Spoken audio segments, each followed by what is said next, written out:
1961 সালের নভেম্বরে একজন পাইলট হেলিকপ্টার চড়ে গায়ানা এবং ভেনেজুয়েলার উপর থেকে উড়ে যাওয়ার সময় নিচের দিকে তাকিয়ে বিস্মিত হয়েছিলেন। সেই দিন তিনি আবিষ্কার করেছিলেন এই অঞ্চলটি, যে অঞ্চলটি সম্পর্কে এর আগে কেউ কোনোদিন পরিচিত ছিল না। জায়গাটি 25 মিটার উঁচু, ঘন গাছপালা বেষ্টিত বন দ্বারা আবৃত ছিল।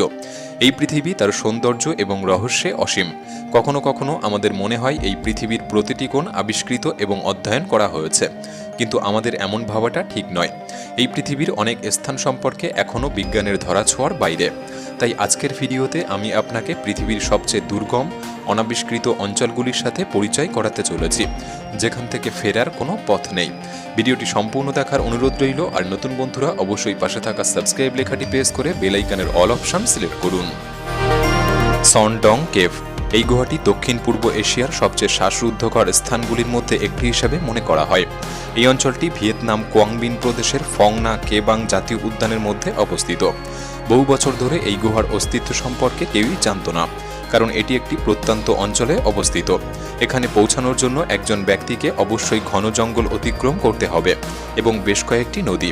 সনডং গুহাটি প্রথম 1991 সালে একজন স্থানীয় কৃষক ভারী বৃষ্টির ঝড়ের সময় আশ্রয় এবং প্রথমবার আবিষ্কার করেছিলেন। তবে তিনি জায়গাটি দেখে ভয় পান, তাই আর এগিয়ে যাননি। 2009 সালে ব্রিটিশ ব্যক্তিরা যে কোনো কারণবশত গুহার প্রবেশদ্বারটি পুনরাবিষ্কার করেছিলেন।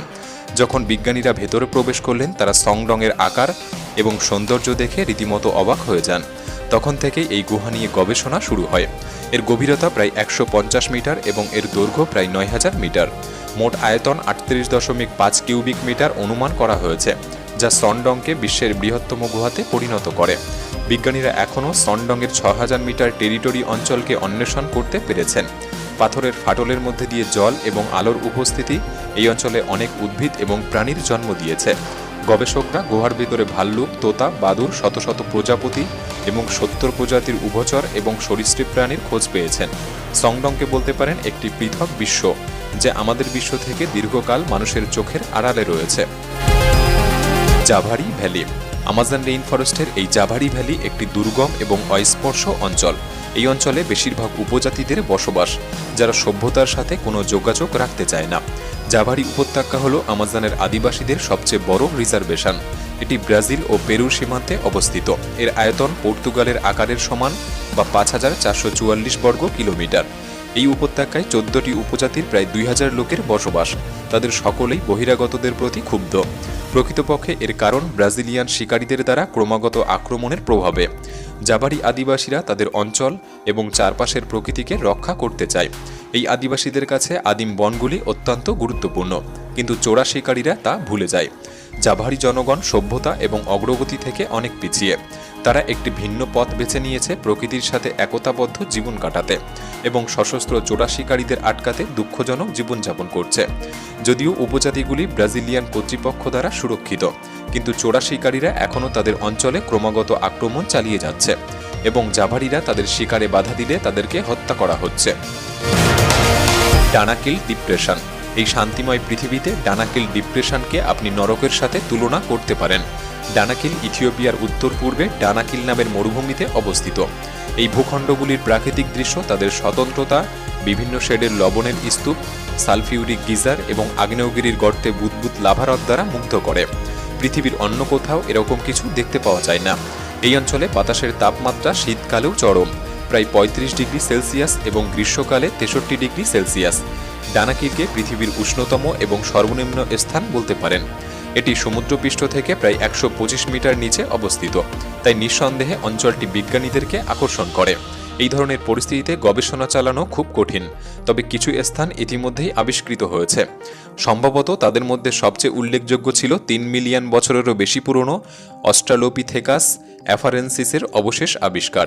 এই আবিষ্কারটি ডানাকিলকে হোমিনিডদের বাসস্থান হিসেবে চিহ্নিত করে। বিজ্ঞানের জন্য আরেকটি আকর্ষণীয় আবিষ্কার ছিল যে লাভাশিলা থেকে বেরিয়ে আসা বুদবুদ জলে প্রচুর সংখ্যক বিভিন্ন অণুজীব বসবাস করে, যেখানে জলের তাপমাত্রা 90 ডিগ্রি সেলসিয়াস এবং এটি অ্যাসিড, সালফার, তামা ও লবণে পরিপূর্ণ। ব্যাকটেরিয়াদের জীবন এখানে অদ্ভুতভাবে স্বাভাবিক। এই ডানাকিল অঞ্চলটি নরকের সাথে সাদৃশ্যপূর্ণ হলেও পর্যটকদের কাছে খুবই জনপ্রিয়। এছাড়াও এই অঞ্চলের আশেপাশে বেশ কয়েকটি জনবসতি গড়ে উঠেছে, যারা এই দুর্গম পরিবেশে বসবাস করছে। Cape Melville. এই অঞ্চলটি অস্ট্রেলিয়ার কেপ ইয়ার্ক উপদ্বীপের পূর্ব উপকূলে অবস্থিত। জায়গাটি 1815 সালে লেফটেন্যান্ট চার্লস জেফারসন আবিষ্কার করেছিলেন এবং প্রথমে নামকরণ হয়েছিল কেপ স্টনি, কিন্তু পরে নামকরণ করা হয়েছিল মেলভিল, যা বর্তমানে অস্ট্রেলিয়ার কেপ মেলভিল ন্যাশনাল পার্কের অংশ, যেখানে আরও দুটি দ্বীপ রয়েছে। কেপ মেলভিল অঞ্চলটি তার বিশাল পাথরের জন্য অনন্য, যা একটি প্রাচীর হিসাবে কাজ করে। এই বড় পাথরগুলি এই অস্পর্শ অঞ্চলকে নেতিবাচক প্রভাব থেকে রক্ষা করে। দীর্ঘদিন ধরে এই পাথরগুলি মেলভিল এলাকার গবেষণাকে অসম্ভব করে তুলেছে, তাই মেলভিলের ঘন গ্রীষ্মমণ্ডলীয় বনকে দি লাস্ট ওয়ার্ল্ড বলা হয়। 2013 সালে জেমস কুক ইউনিভার্সিটির বিজ্ঞানীরা ন্যাশনাল জিওগ্রাফিকের একটি দলের সাথে কেপের চূড়ায় একটি অভিযান চালিয়েছিলেন। গবেষকরা মেলভিলের বনে প্রবেশ করার সাথে সাথে স্থানীয় বাসিন্দাদের একটি নতুন অনাবিষ্কৃত জগৎ আবিষ্কার করেছিলেন। বিজ্ঞানীরা বলেছিলেন যে তারা মেলভিলে যে আবিষ্কারগুলি করেছিলেন তা রীতিমতো অবাক করার মতো ছিল। তারা উদ্ভিদ এবং প্রাণীর সম্পূর্ণ নতুন প্রজাতি আবিষ্কার করেছিলেন। প্রথম আবিষ্কারটি ছিল একটি অস্বাভাবিক গেকো, যার দৈর্ঘ্য 20 সেন্টিমিটার, একটি দীর্ঘ পাতলা শরীর এবং বড় চোখ। গেকোর এই প্রজাতিটিকে লিফটেল গেকো নাম দিয়েছিলেন। এছাড়াও বোল্ডারের ফাটলে লুকিয়ে থাকা হালকা বাদামি দাগযুক্ত এক প্রকার ব্যাঙ খুঁজে পান, যে প্রজাতির নাম দেওয়া হয়েছিল ব্লচ বোল্ডার ফ্রগ।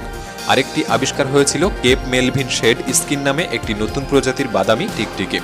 প্রাণী ছাড়াও বিজ্ঞানীরা উদ্ভিদের সম্পূর্ণ নতুন প্রজাতিও আবিষ্কার করেছিলেন, যে উদ্ভিদ এবং প্রাণীরা এই অঞ্চলের স্থানীয়, যাদের অন্য কোথাও খুঁজে পাওয়া যায় না।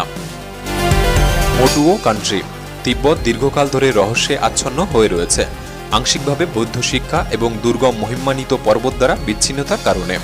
এই অঞ্চলের সবচেয়ে রহস্যময় স্থানগুলির মধ্যে একটি হল মোটুও কান্ট্রি। মোটুও তার অস্পর্শ সৌন্দর্যের জন্য বিখ্যাত এবং বৌদ্ধরা এটিকে একটি পবিত্র স্থান বলে মনে করে। দুর্ভাগ্যবশত পরিবহন ব্যবস্থার অভাবের কারণে জায়গাটি বহির্বিশ্ব থেকে সম্পূর্ণ বিচ্ছিন্ন। অনেক বছর ধরে কর্তৃপক্ষ মোটুওকে অন্যান্য দেশের সাথে সংযোগকারী রাস্তা দিয়ে সংযোগ করতে চেয়েছিল, কিন্তু নির্মাণের সময় প্রতিবারই তুষারপাত এবং শিলাধসের ঘটনা ঘটেছে। অবশেষে 1990-এর দশকের মাঝামাঝি সময় একটি রাস্তা তৈরি করা হয়েছিল, কিন্তু বেশ কয়েকটি ভূমিধসের কারণে ধ্বংস হয়ে যায় পরবর্তী কিছুদিনের মধ্যেই। ফলে কর্তৃপক্ষ আর কোনোদিন রাস্তা নির্মাণের প্রচেষ্টা করেনি। তিব্বতী ভাষায় মোটুয়া শব্দের অর্থ লুকোনো পদ্ম। এই অঞ্চলটি সত্যিকার অর্থে তার নাম অনুসারে সার্থক। মনে হয় যেন কোনো এক প্রাকৃতিক শক্তি রাস্তা নির্মাণে বিরোধিতা করে, যেন প্রকৃতি বাকি দুনিয়া থেকে জায়গাটিকে লুকিয়ে রাখতে চায়। বর্তমানে এই অঞ্চলটিতে পৌঁছানোর জন্য তুষার আচ্ছাদিত পাহাড়, 9টি নদী এবং খাদের উপর ঝুলন্ত সেতু অতিক্রম করতে হবে, যে যাত্রা 4 দিন সময় নেয় এবং এটি শুধুমাত্র সবচেয়ে সাহসী এবং প্রশিক্ষিত পর্যটকদের জন্য উপযুক্ত। যাই হোক, একটি সত্যিকারের প্রাকৃতিক আশ্চর্যের সাক্ষী হতে গেলে এইটুকু রিস্ক আপনাকে নিতেই হবে। তিব্বত মালভূমির উপত্যকায় অবস্থিত মোটুও তার আলপাইন তৃণভূমি, বন, হ্রদ এবং নদীর জন্য পরিচিত। কঠিন বরফে ঢাকা পাহাড়ের মাঝে এই জায়গাটিকে একটি সত্যিকারের সবুজ মরুদ্যানের মতো মনে হয়, যা মানুষের হৃদয়ে শান্তি এবং প্রশান্তির আগমন ঘটায়। সারিসারিনামা কেভ।